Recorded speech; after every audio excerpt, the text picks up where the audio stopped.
Medco mau buyback tanpa RUPS dan sudah siapin dana sebesar 815 miliar rupiah. Di tengah market yang lagi volatile dan kondisi di dalam negeri di Indonesia maksud saya belum stabil, setidaknya sampai video ini dibuat ya. Bagus atau enggak aksi korporasi Medco ini kita akan lihat nanti dan bahas gimana respon marketnya. Jadi tonton sampai selesai.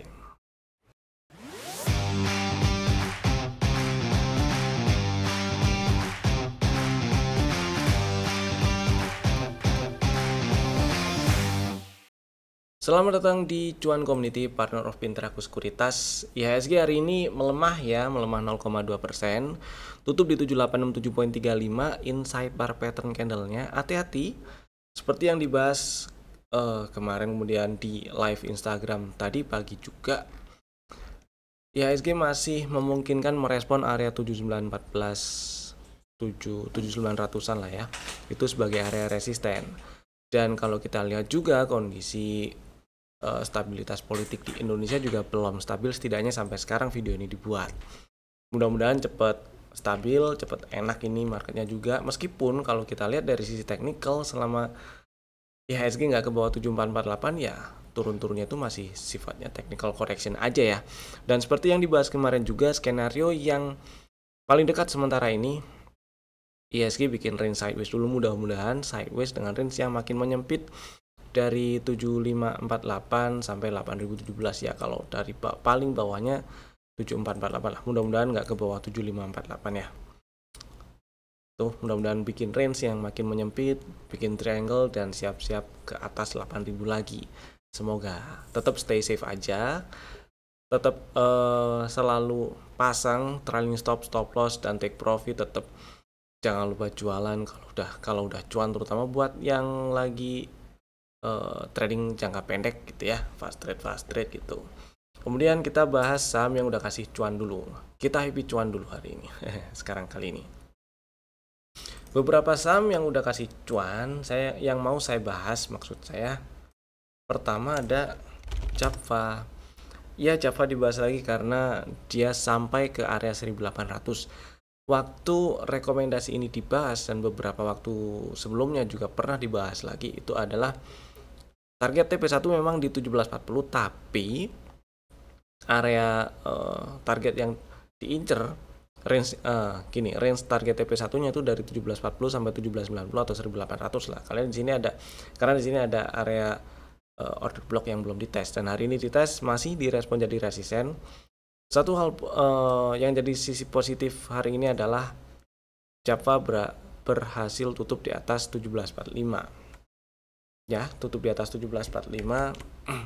Buat yang masih punya barang dan masih mau hold, trailing stop pasang di 1710 atau sebawah-bawahnya 1700 aja ya. Jadi harusnya masih ada cuan kalaupun kejual oleh trailing stop atau automatic order sell. Gitu sih. Buat yang udah jualan ya happy cuan. Saham kedua ada MDKA. MDKA lunas target TP1 di 2690. Ini saham masuk ke dalam list rekomendasi tanggal 1 September. Belinya di 2360 dan target di 2690 ya. Target TP1 dulu di situ. Saya pikir tadi berhasil atau ya tutupan di end of day-nya di atas 2670, tapi ternyata kempes. Bikin candle meskipun hijau tapi shadow atasnya jauh lebih panjang dibandingkan body. Jadi tetap hati-hati buat yang masih ada barang dan masih mau hold. Trailing stopnya pasang di 2500. Selama nggak ke bawah 2500 masih ada peluang untuk lanjut ke atas nih, nyamperin target TP2 di 2980 gitu ya. Ya kalau ke 2500 lagi atau lebih bawah exit aja dulu. Pasang dari sekarang trailing stop atau automatic order sell untuk amankan posisi di 2500 boleh. Gitu ya. Tapi cuan MDKA-nya. Next ada Saratoga. Saratoga hitungannya 2 hari ini sih. Pertama beli di 1805 waktu nggak lama setelah strategi yang ada di rekomendasi itu muncul. Kemudian nyampe target TP1 buat yang udah jualan ya happy cuan. Nyamperin lagi level pre-entry di 1805 dan target TP2 kali ini disamperin di 2060 karena waktu itu strateginya incer targetnya di 2060. Dan happy cuan, buat yang belum jualan atau masih ada barang, trailing stop dipasang. Pasangnya di 1970 ya. Kalau ke bawah 1975 exit aja lah. Hari ini alhamdulillahnya tutup di atas 2000. Jadi kalau besok Senin maksud saya di minggu depan itu ke bawah lah 1975, apalagi tutupan di bawah 2000 gitu ya. Exit dulu aja nggak apa-apa. Itu untuk Saratoga. Dan oke, next kita bahas saham yang masuk ke dalam stock ideas kemarin. Yang pertama ada Brand. Brand kemarin strateginya beli di 8600, udah dapat barang harusnya, karena hari ini tadi open di 8600 dan sempat turun ke 8525. Sempat naik ke 8725, tutupan di 8625. Jadi nggak kemana-mana ya. Singkat cerita nggak kemana-mana lah. Mudah-mudahan minggu depan ini Brand bisa membal dan nyamperin 9700 lagi. Selama nggak ke bawah 8250 masih aman disimpan ini barang. Next, Doit. Si Doit dapat barang ya, yang ngantri di 360 disimpan dulu aja buat yang udah punya barang. Selama nggak ke bawah 328 masih aman disimpan buat yang belum punya. Besok atau minggu depan hari Senin beli di 360 dan 346 boleh. Stop lossnya sama-sama di bawah 328 ya. Kemudian targetnya sebelum ke target TP1 di 450 saya pilih area 408 410 dulu lah. Area 400-an ini masih sangat mungkin direspon jadi resisten sih. Kalau di breakout langsung alhamdulillah, tapi hati-hati kalau ada rejection, boleh TP sebagian dulu. Gitu ya. Next ada Heal. Rebound sih, tapi antrian di 1585 nggak dapet. Jadi ya buat yang masih pengen ngantri di 1585 silahkan, karena stop lossnya di bawah 1505. Jadi saya pilih ngantri 1585 supaya resikonya nggak terlalu gede, stop lossnya nggak terlalu lebar, dan ini masih ada peluang untuk ke atas 1775, meskipun itu cuman sampai 1780 ya. Mudah-mudahan sih bisa nyampe 1800 aja sekalian gitu.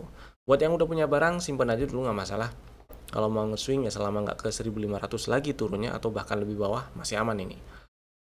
Itu ya. Sekarang kita bahas si Medco. Oke. Medco jadi di keterbukaan informasi yang dirilis di websitenya bursa, rilisnya hari ini tanggal 4, itu dia kasih tahu kalau dia bakal buyback. Nah ini dia suratnya.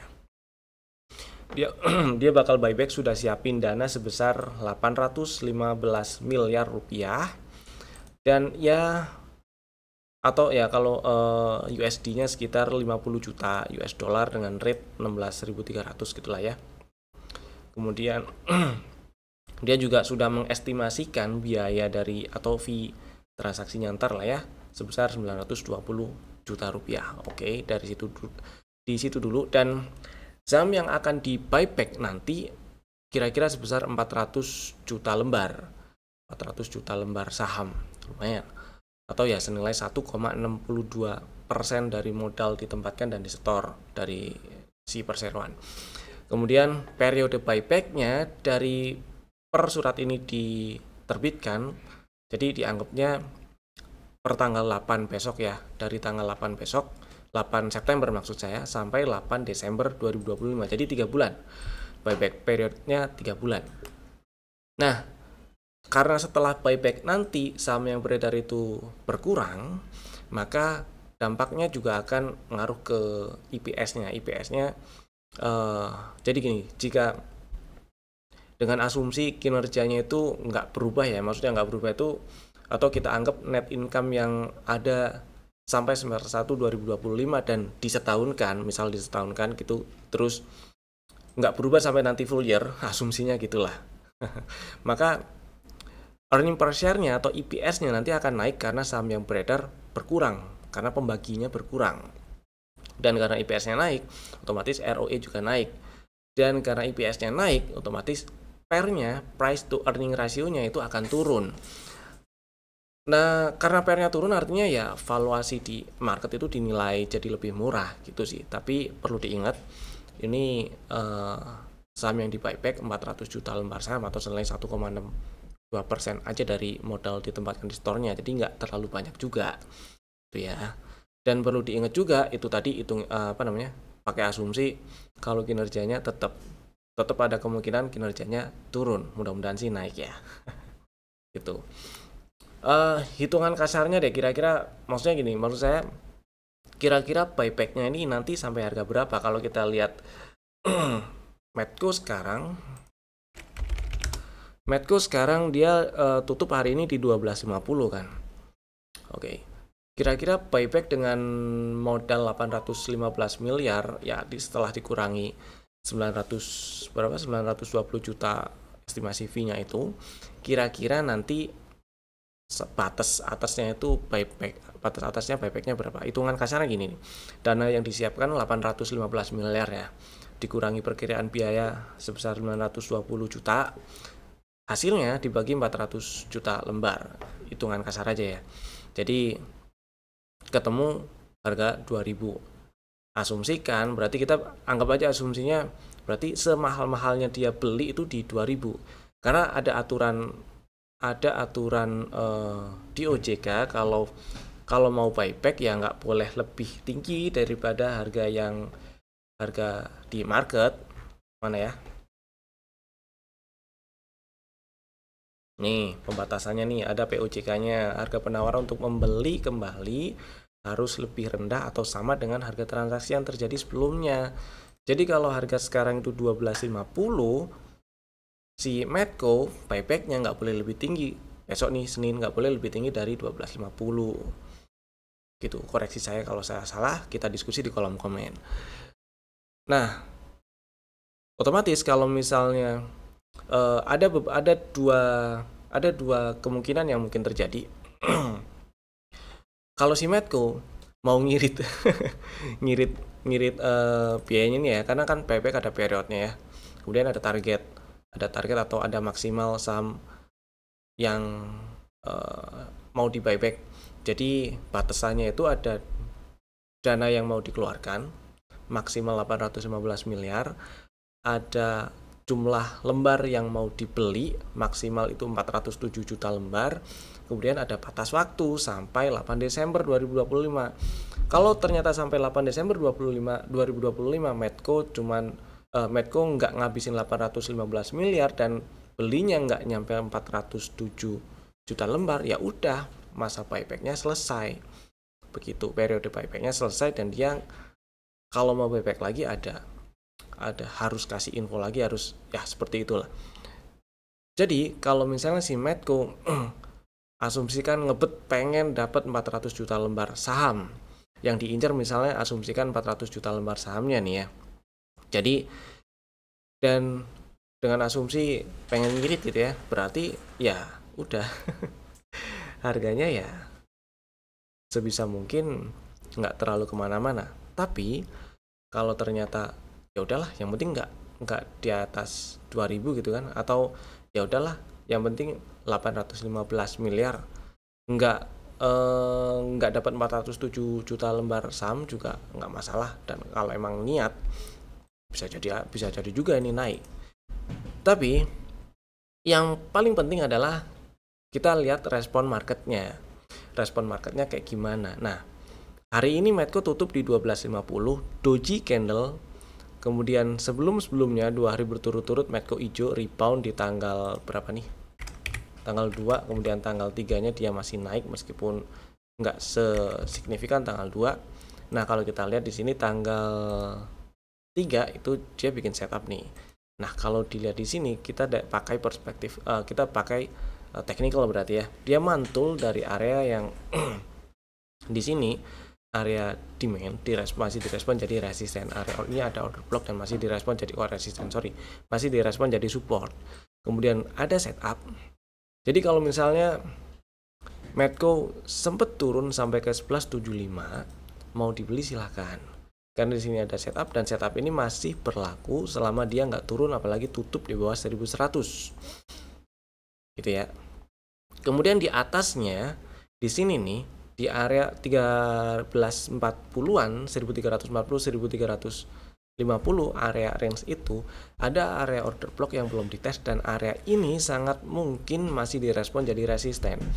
Jadi kemarin sempat ada strategi beli Medco di 1175 dan 1135 dengan stop loss di bawah 1100. Targetnya saya incer saya cukupkan dulu di sekitar 1340 1345. Kenapa? Karena ini ada area yang masih sangat mungkin direspon jadi resisten.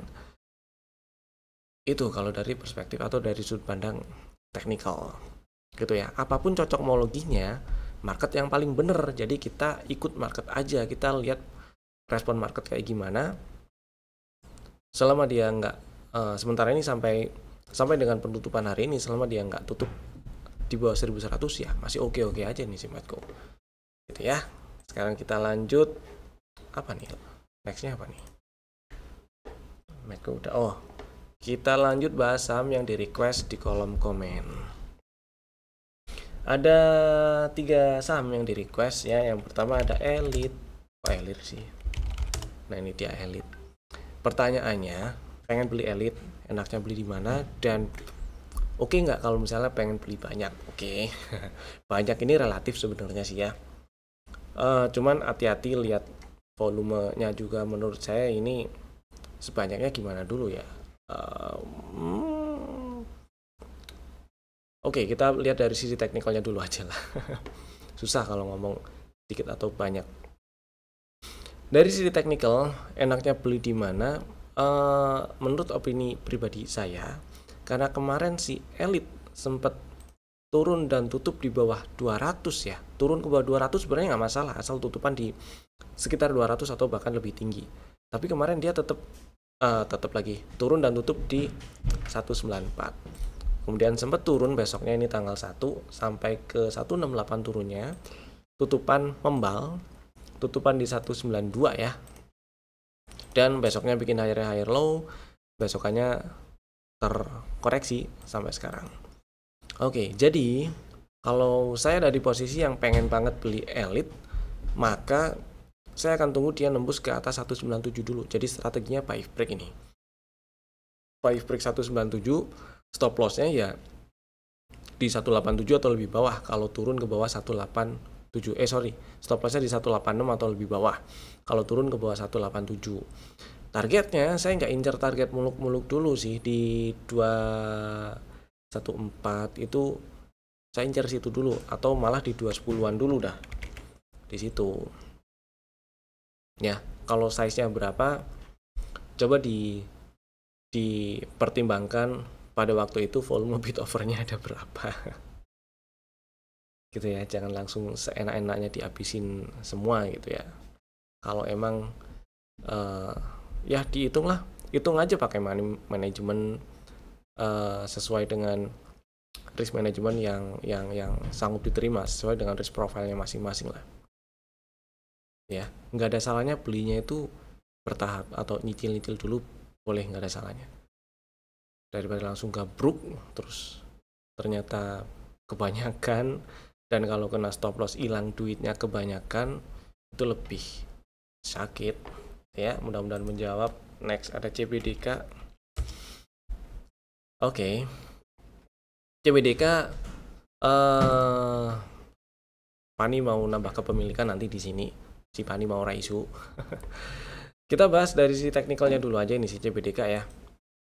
Ada setup sebelumnya dan udah nyampe target TP1 yaitu di 6970 ya. Kemudian ada rejection, turun, membal dari sekitar level pullback di 5600 5575. Membal dan nyampe target TP1 lagi di 6970.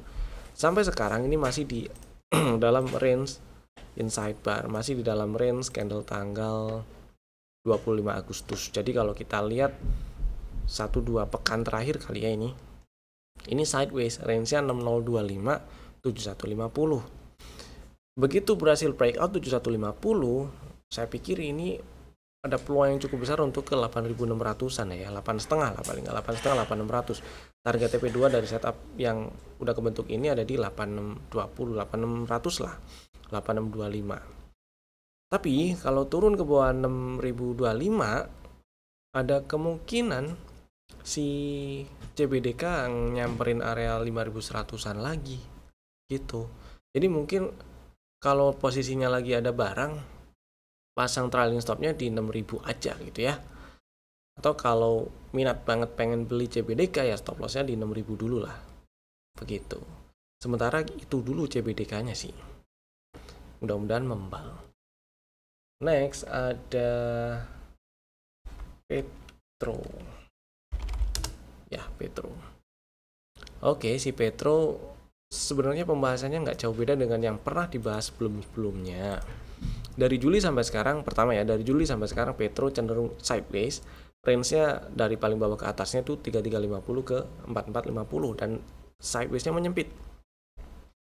Kemarin saya sempat bahas juga ketika turun ke bawah 3810, kalau lagi pegang barang ya jualan dulu nggak masalah.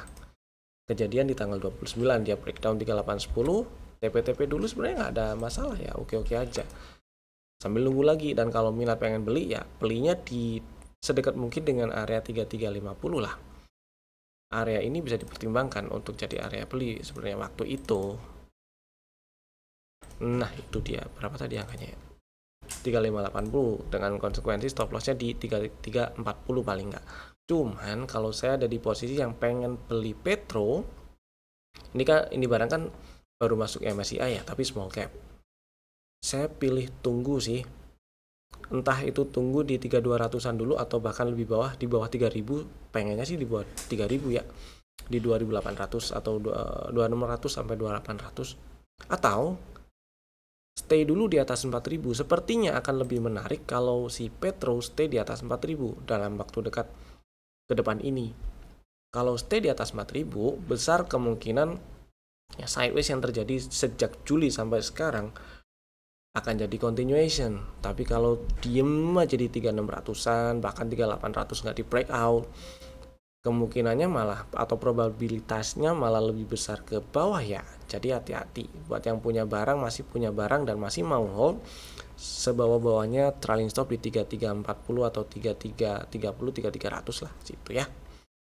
Ini ada area yang sebenarnya bisa dipertimbangkan jadi area beli yang di marking warna hijau ini di 3200, 3260, 3200-an itu. Cuman belinya kalau membal, dan targetnya saya nggak ingkar target jauh kalau memang membal dari area hijau yang atas ini nih. Targetnya paling di 3800-an dulu. Begitulah ceritanya si Petro. Next, oke, udah. Sekarang kita bahas saham yang masuk ke dalam list rekomendasi untuk Senin minggu depan, tanggal 4 itu salah, maksudnya tanggal berapa sih?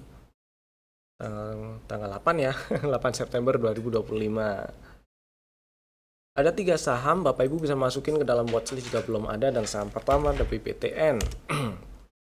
Tadi waktu live Instagram pagi sempat ada yang nanya BPTN. Sebenarnya ini oke ya. Oke dalam artian dia strukturnya naik, uptrend, low valid di 1055. Setidaknya gampang kita lihat uptrendnya itu sejak Maret sampai sekarang lah, itu uptrend. Selama nggak ke bawah 1055, tutupan nggak di bawah itu, uptrendnya masih berlaku. Kemudian beberapa pekan terakhir itu cenderung turun nih, tapi turunnya sebenarnya ini bagus ya, bikin flag lah ini. Kemudian volumenya turun lah. Mudah-mudahan jadi continuation ya. Kemudian ada setup juga kebentuk di bulan Juli kemarin. Target TP1 disamperin di sekitar 1300. Target TP2-nya belum nih. Target TP2 di 1460. Ini selama beberapa pekan terakhir terkoreksi dikit. Suspek bikin continuation ya. Jadi strateginya buat yang minat beli BPTN, saya pilih beli setelah naik atas 1320. Jadi strateginya buy break lah. Buy break 1320, boleh pasang ordernya pakai automatic order. Jadi belinya bisa di 1325 nanti, kebelinya bisa di 1325, dan stop lossnya di 1250.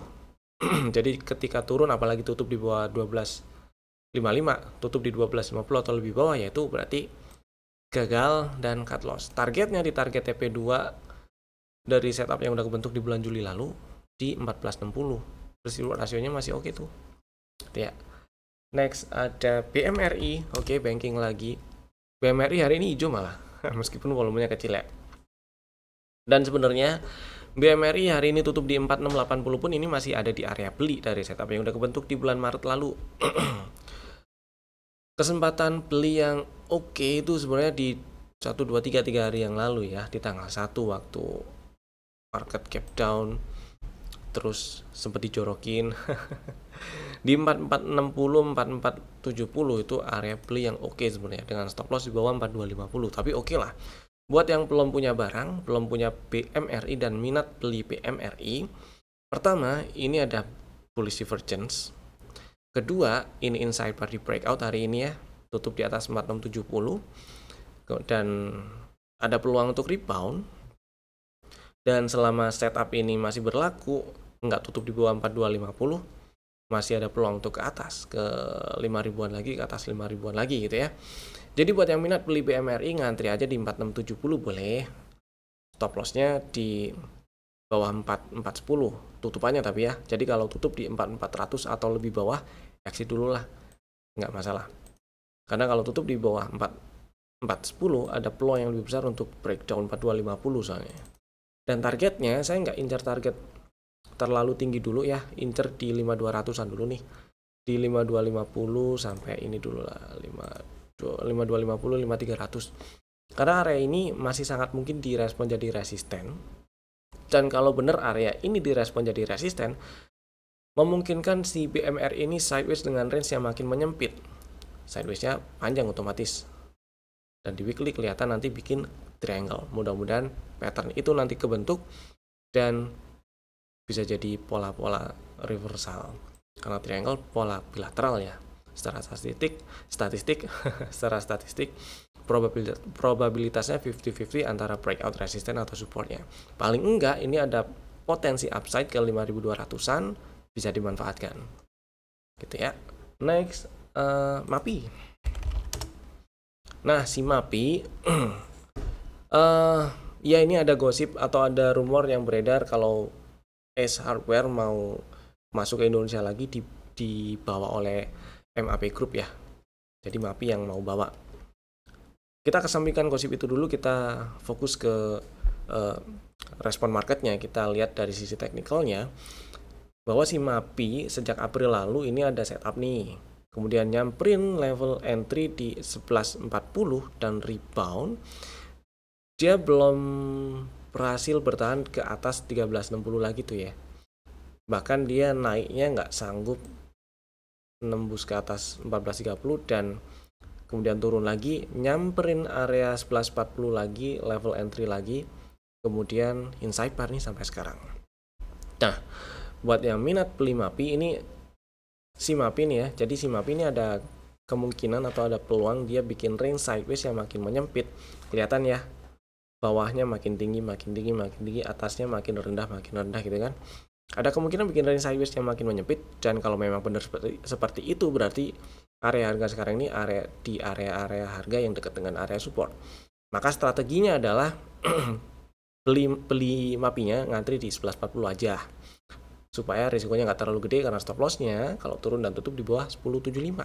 Dan targetnya 1350 dulu aja lah ya, di 1300-an dulu lah, 1350 oke. Ya di area-area sini dulu lah ya. Mudah-mudahan sih lancar ke sana. Di paling nggak ketika udah nyampe 1300-an itu aware dulu, kalau misalnya ada rejection, exit dulu nggak masalah. Ya, itu tadi 3 saham pilihan kami. Bapak Ibu bisa langsung bikin ordernya sekarang juga menggunakan fitur-fitur automatic order di aplikasi masing-masing. Terima kasih telah tonton video ini dari awal sampai selesai. Saya Evan, sampai jumpa lagi di video kami berikutnya. Dadah.